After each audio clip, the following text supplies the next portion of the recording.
World Cup has finally started and we witnessed a breathtaking opening ceremony yesterday with Morgan Freeman starting the opening ceremony by suggesting that football is something which unites all the 32 nations. But there were controversies as well, fans cheering that we want beer, Qatari fans leaving in the 55th minute, not able to see their team going down by 2 goals. So Sandeep, did you expect the opening ceremony to go out in such a manner? You know, if you actually really look at the World Cup ceremonies of the last 6, 8, 10 World Cups, they have not been like, going out there in a blaze of glory, have these big mega stars and all. As we've discussed this quite often, Olympic Games and the other big championships, Super Bowl finals and all of that, they have a certain distinct audience that they go to. The footballing audience actually is coming there for football. Of course you have an opening ceremony.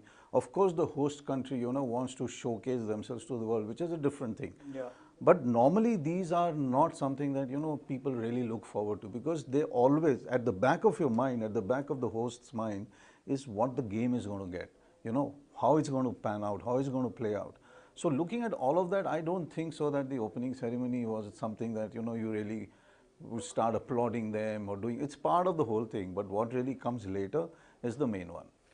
And what about the beers? Eric Dyer stated in a recent interview that fans can also enjoy football without beer.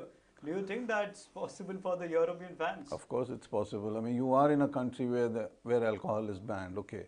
Now you got to be, you can look at it in two very distinct manners. One, I don't want to watch it because I don't have beer, so go back home. One, I'm here for football, so it's very clear cut out there. Yes, the one thing that shouldn't have happened is Qatar should have done this at least a couple of years, 3 years, and then probably said that, that okay, fine, we don't want this at all. This whole last minute thing actually is a power game. Now FIFA can't do anything about it right now. They can't just, rustle up everything. Infantino is in fact supporting this. He has to. Tell me something. What is he going to do now? On one side in the opening ceremony is Al Thani. On the other side is the Saudi Arabia ruler. In the middle is Infantino. He's already caught between two of the probably the most richest and the most powerful people in this world right now. Right. So there was no way out. I mean, they had to take Budweiser, and Budweiser brings in the cool thing, which is fine. But I don't think one needs to really play up this beer thing. You have the fan areas. I think that's where the beer is available. Where fans are waiting for 2 hours to get 1 pint of beer. But that's part of Qatar, so accept it and watch the football. And what about the 55th minute mass exodus? 10,000 fans left the stadium. I can give you 8 World Cup instances right now, or at least 10, where matches have played at half the audience.